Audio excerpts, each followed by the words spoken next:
Following on from a heavy schedule of fixtures over several months, and an embarrassing turnover against Southampton, it's understandable the squad are in need of a break to a warmer climate and a slightly less hostile populace. So where better than the beautiful island of Tenerife in the Canary Islands and all of the sights and experiences it has to offer. But what are those sights? Asked the LFC event coordinators. Well, don't worry, Linda, if that is your name.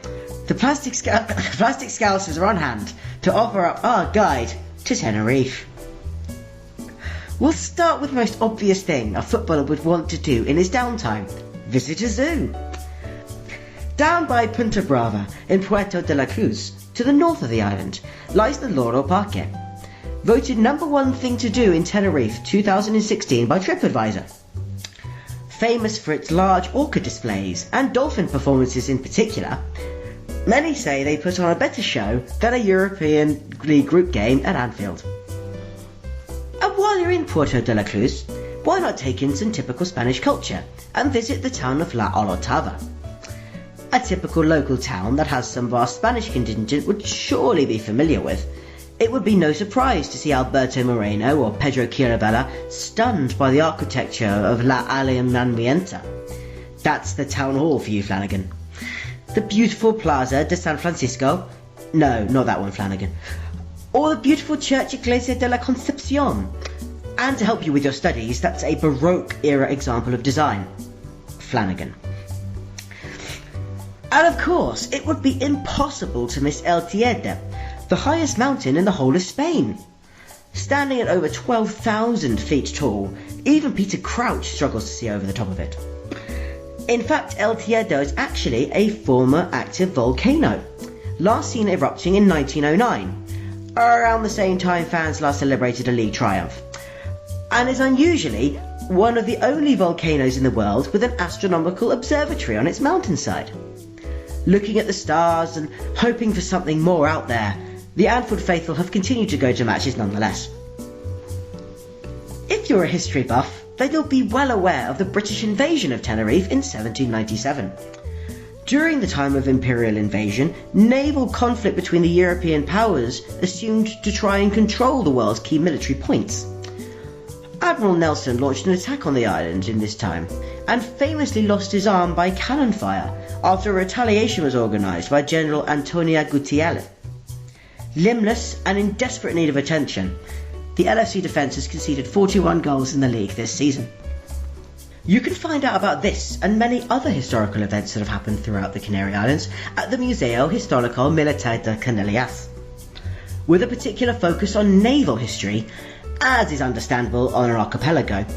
The museum presents a tremendous insight into the militaristic nature of the islands and its significance as a key geographical region in the south of Europe and towards North Africa.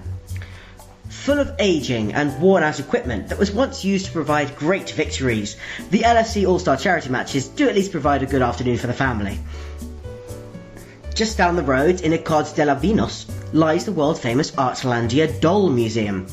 A large gathering of stationary, emotionless representations of people, the Aston Villa squad have struggled for form for the last few years. Calling itself a fascinating look into the world of doll art, the museum boasts over 600 dolls in its collection. If you're a footballer and plastic models of children are your sort of thing, I've been advised by the lawyers not to finish this joke. Heading south to the region of Adey, you'll find Tenerife's greatest source of water-based amusements, Siam Park. The Oriental-themed tropical paradise is filled with water rides, rapids, and more relaxing swimming pools for the players and staff to take a break in. With rides including the Dragon, Mekong Rapids, and a huge slide down the Tower of Power, you'll have a bigger fall from the top than Fernando Torres. This may be the preferred destination for many of the Liverpool playing squad, as the feeling of being constantly wet and repeated moments of joy followed by a crash down to earth will very likely feel familiar to them by now. Of course, what would a Mediterranean trip be without a venture out to sea to sample some of the beautiful ocean and gorgeous island vistas on offer? So it would be a miss of the Liverpool players not to take on one of the many boat tours available out from Costa Adey and breathe in the fresh salty air that only a paradise coastal town could provide. Whilst out there, you may even be lucky enough to spot some marine wildlife. gracefully passing you by like one of Steven Gerrard's finest diagonal passes, including all manner of sea turtles, dolphins, and even whales. Although rumours of the large school of jellyfish floating on the surface actually being Jose Enrique taking another holiday selfie with his girlfriend are unconfirmed. Of course, after several long days of training and visiting all the sites, the trip should surely end with a look at the Tenerife nightlife. While there may not be the metal bars or rock and roll gigs that Jurgen Klopp might enjoy, there's still plenty to do on a night out on the island, especially if you're a lover of Ibiza classics, bottles of hooch, and throwing up in a backstreet. The best spot for a good night out is the Playa de la Americas, on the south of the island, where you'll find the world-famous tramps, very different from those found in Liverpool city centre. As well as many other fine 18 to 30 drinking establishments, you'll usually find Jack Wilshere punching someone outside of at 3 AM.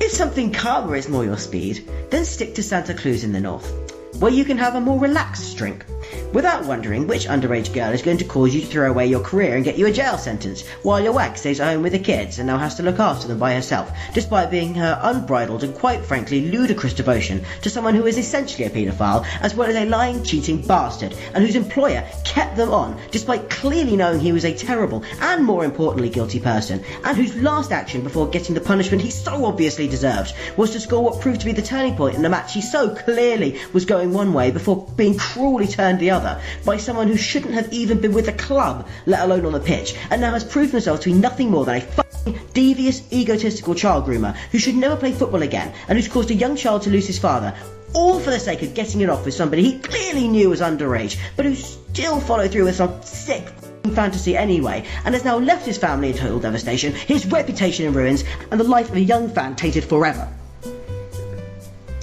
Maybe this is the most advisable way for the Liverpool players to end their trip out to Tenerife.